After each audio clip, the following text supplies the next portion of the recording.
Fish on, yo, shotty. Fish on. Just my luck. Lightest outfit on the boat. And we're just going to go round and see if we can hook up another one. Just remember, Dan, I don't want to pull the hook. You're on the rod, it's up to you. Come on. There's that shake. Typical tuna. Big, solid, torpedo style fish. And when they go hard. I'd say this is not a big fish. Probably 8 kilos, I'd say. 8 or 10. Typically what you call a school fish. What a magnificent fish. This is a juvenile fish, probably about 8 kilos and about 4 years old. Oh, how old do they grow? 30 years. An amazing fish. Just having a look at what was in the contents of the tuna. We've got squid, barracuda, souries, and an oddball, looks like a little cod. Quite a diverse range of food. I'm Bill Classon and I've always been a keen angler. For 30 years, I've run the outdoor media company, the Australian Fishing Network, that was also the headquarters for the Australian Fishing Museum. Now, aspects of Australian fishing history have always intrigued me, none more so than the plight of our southern bluefin tuna. Commercial fishing for tuna began in earnest in the 1950s, and aggressive purse seining almost pushed these fish to extinction, and the fishery was closed by a federal government in the 1980s. Today the fishery is recovering, and it is estimated that it has grown to about 8% of that original stock. Today, the resource is highly valued as a recreational fishery. A common perception globally is that the health of our oceans can be gauged by the stock levels of 3 key fish: the Atlantic cod, the Atlantic salmon, and our oceanic tuna. I've been part of the Australian recreational and commercial tuna fishery for some 30 years now. And so I thought it was a good time to go and assess where we've come from, and of course have a look at the future of these great fish. And the best way to start this journey is simply to head offshore and go and catch one. I've come to Portland to tangle with the Southern Bluefin Tuna, and coming here brings back lots and lots of memories for me. The town of Portland is situated on Portland Bay and is the oldest European settlement in Victoria. These days the town is a great tourist stop, as it's found at the end of the Great Ocean Road. The port is the deepest bay between Melbourne and Adelaide, and through the 19th century it became a very important fishing port. Today, with the resurgence of the tuna fishery, it's a mecca for the travelling recreational angler.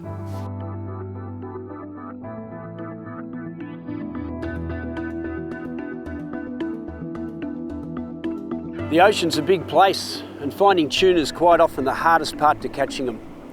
I'm going to stay in Portland tonight, get up nice and early, and in the morning hook up with a local, head out in the water and see if we can find a tuna or two. In the early 70s, I had a stint poling southern bluefin tuna commercially on the east coast of Australia. It was a tough way to fish, and there were thousands and thousands of tonnes in these waters through August and September every year. The local sustainable poling industry ranged from Port Lincoln in South Australia to the west, over to Bermagui and Ulladulla in southern New South Wales.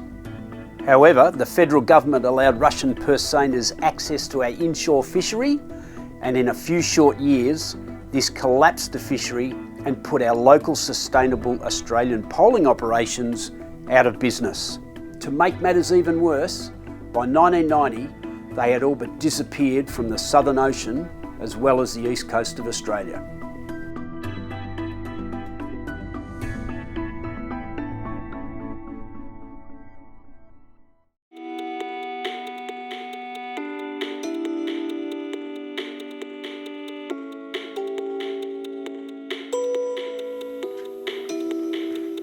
Bugger.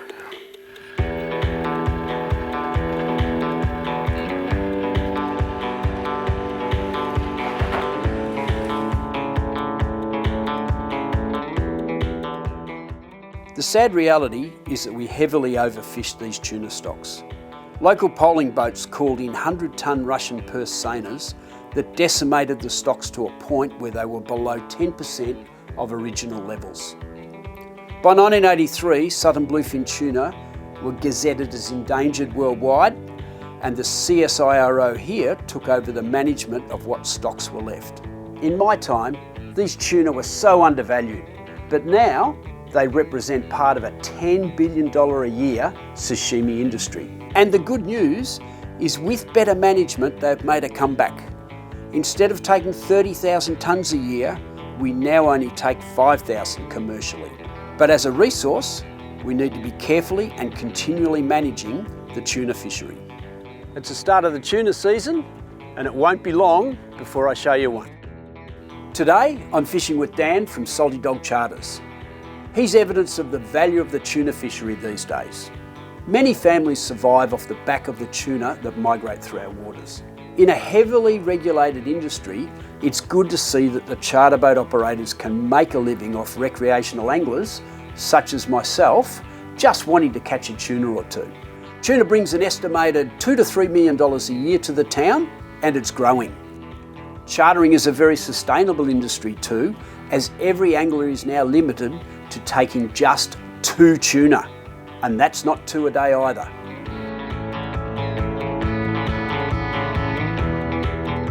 Rightio, so we've got a beautiful day, no wind, means we can cover a lot of ground, plenty of fuel, which is important when you're looking for bluefin. Some days you got to cover a real lot of ground just to find them.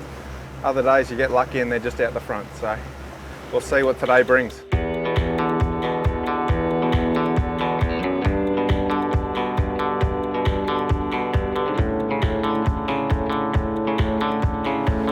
It's not all about the tuna either. We've got lots of wildlife. We've got some New Zealand fur seals off here off Cape Nelson. And I'm sure we'll see some other stuff as the day goes on.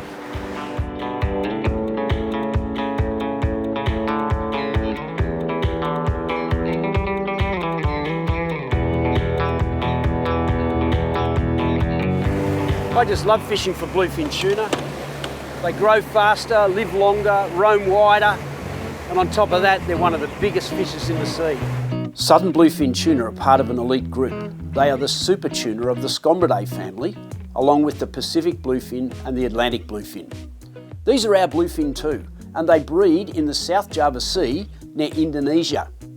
They then migrate down the West Australian coast to enter an almost trans-global migration across the Southern Ocean. And remember too, the South Java Sea is the only place in the world where SBTs breed, hence their vulnerability to the intensive purse seining in the 70s.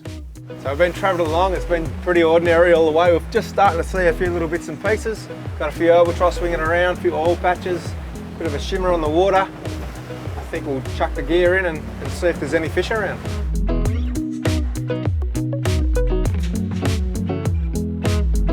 Best lures for southern bluefin, pretty simple. Hard bodies in the middle and out wide your skirts. Probably about 6, maximum maybe 8 inches long, just fishing for schoolfish today. Portland is the home to an ocean phenomenon known as the Bonnie Upwelling, a nutrient-rich water stream that pushes up in these parts. Bait fish and a host of piscatorial, mammal and feathered predators arrive in numbers and gorge on the abundant food supply. What I like about bluefin is it's the hunt. It's going out looking for signs of life and finding the fish, because they're pelagic fish, they're not a reef fish, so they're very rarely in the exact same spot every day. And that's part of the challenge, is finding where they are and what they're feeding on. When you hook a bluefin, they're one of the fastest fish on the planet.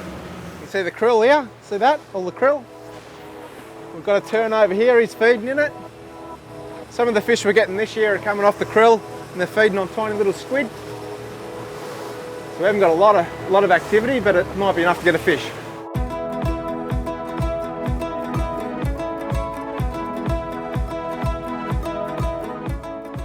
Well, Dan, there's no pressure today. This is the one trip of the year where I get a couple of fish to take home to eat. And that's a lot different to when I was poling them in the 70s, and they're absolutely valueless. It's no pressure, Bill. It's just Southern Bluefin Tuna here at Salty Dog Charters. We don't have to work that hard to get them.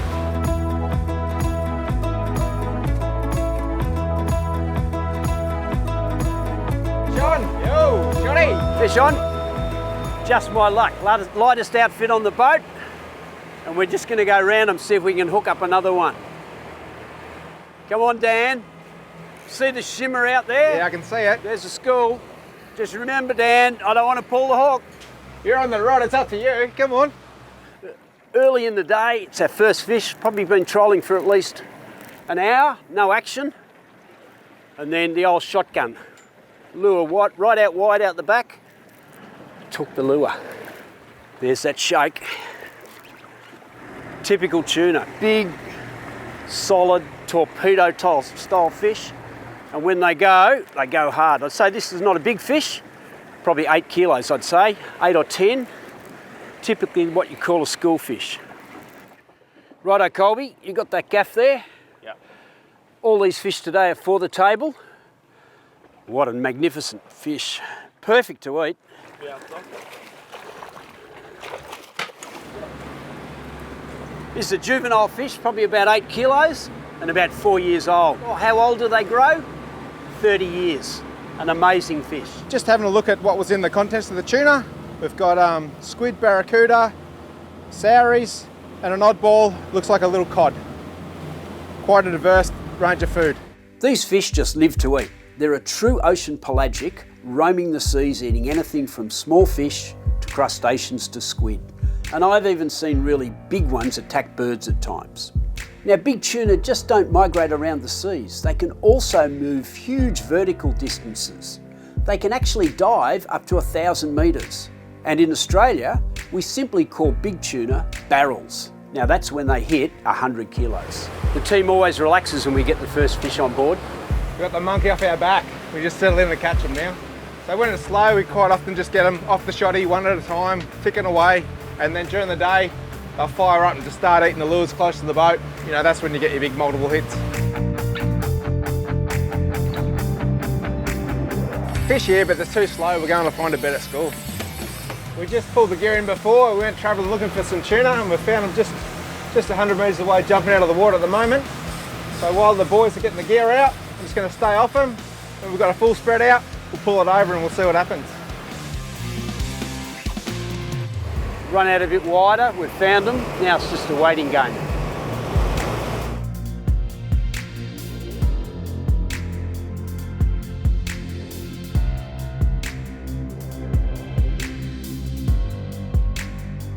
Time's ticking away, there's plenty of fish sign here.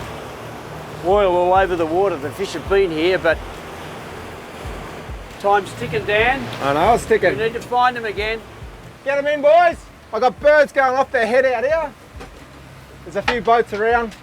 We just want to make a little bit of ground and then put the gear back in. We've got a little bit of ground to cover. We're probably about 1 kilometre away. I reckon I can see probably 300 gannets all hitting the water hard.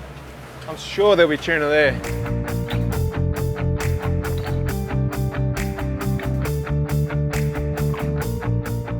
This means big bait. So usually big bait, big fish. We've got a lot of activity happening here.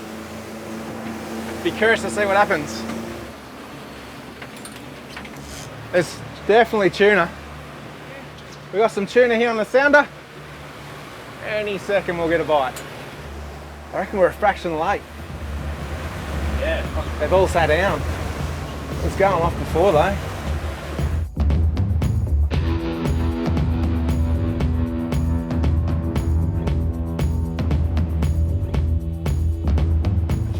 Here we go.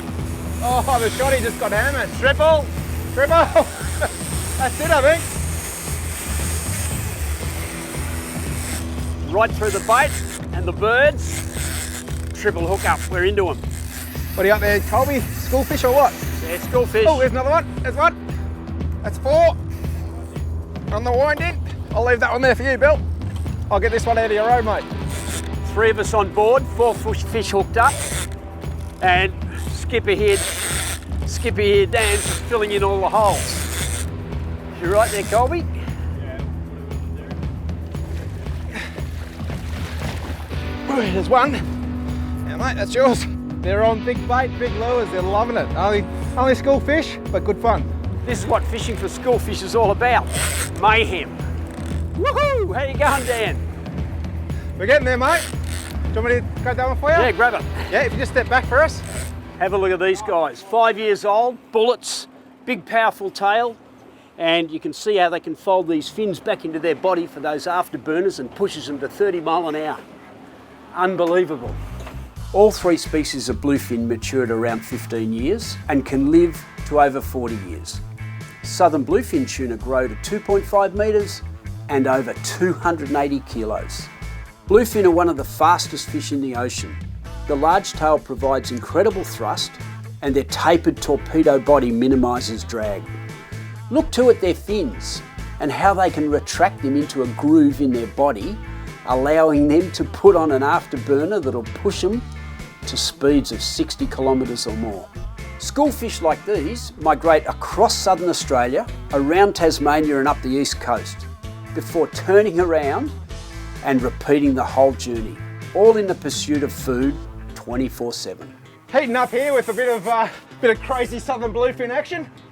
Colby's coming up now. We're not far from the leader. We've got a few on the sounder here. I think we're going to have a good day. There's another one. How important was it to find those pack of birds? Good one, Dan. You're the only one who picked them up. Beautiful. Nice work. That's how those fins fold back into their body in that groove so they can put the afterburners on and attain speeds of 30 mile an hour plus. Boys, that's what tuna fishing's all about. Mayhem for 15 minutes, 5 fish on the deck. And just like that, Billy, job's done. Southern bluefin tuna are part of an amazing group of fishes that can actually maintain their core body temperature some 10 degrees Celsius above the surrounding water temperature. This helps them with metabolism for hunting and feeding and their need to migrate huge distances. Back into it again. Another 50 metres. We've got the birds and the seals eating the bait bowl. We'll do another lap around it and see what happens. You find this, you'll find the tuna. This is a red rocket. Came out of the stomach of one of the tuna we just caught. Fish on! You're after more, Dan. This is screaming. She's a squealer. Oh, they're smoking. Yeah, oh, we just got another hit. We got another one on the top. 3, that's 3. I got the short end of the straw here, first on, longest back. I'm back out now probably 500 metres, so small fish, but it's going to be a long way to get it back to the boat. I'll get this shot out of the road so we don't get a tangle and we'll just settle into the fight and enjoy it. Sometimes when you crank it in really fast, you'll get an extra hit on the way in as well. We find the fish and they turn up every time. This thing is way back, Dan. Yeah, you'll be right. When you get the mono one, you've only got 100 metres to go. When you finally find a school, you can bag out really quickly. Third of 3 in the second lot. There we go, mate. 8-10 kilos of torpedo. Got a few live baits for later on. Another really cool thing about these fish is that they can thermoregulate. Southern bluefin belong to a unique group of organisms known as thermoregulators, meaning they control their body temperature to best suit their lifestyle. This means they are more driven to finding water with food in it as opposed to finding the best temperature and oxygen content. Southern bluefin tuna love swimming in water temperatures between 18 and 20 degrees, but amazingly they can withstand temperatures down to 3 degrees and as high as 30. So we've seen the birds a couple of k's out, really hammering the water. We knew it was going to happen. When we got here, it was complete mayhem, 2 major big hits, multiple strikes, and then in the meantime, the other boats have cottoned onto the fact that we're getting fish, and then they've come into the area. You'll probably find from here on in the fishing will slow down.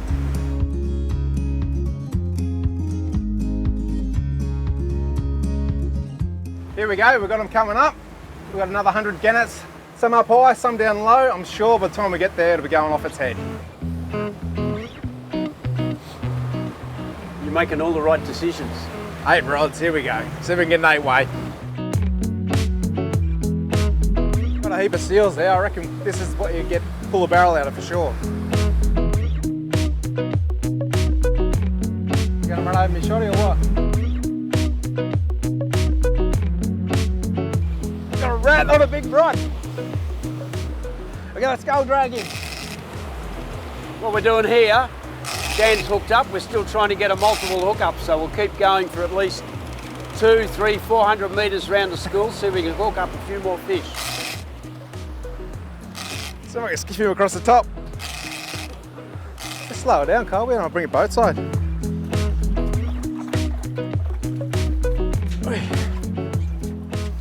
Good one, Dan.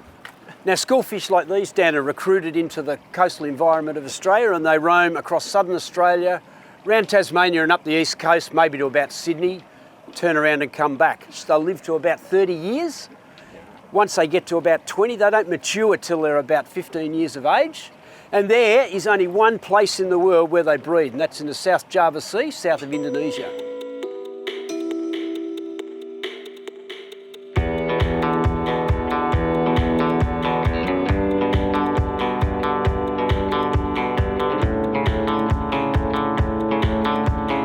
Over the decades, these bluefin have had to face some enormous challenges. I've seen hundreds of tonnes of them being taken in a single seine, and I've also seen the 90s when they all but disappeared from our oceans. Now, their future is secure. They are one of the best managed fisheries in the world, thanks to our CSIRO.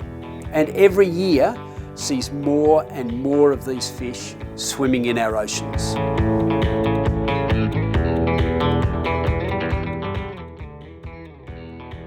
Now, special thanks to Danny Castlake and Andy Mueller for their archival footage on poling tuna out of Port Lincoln.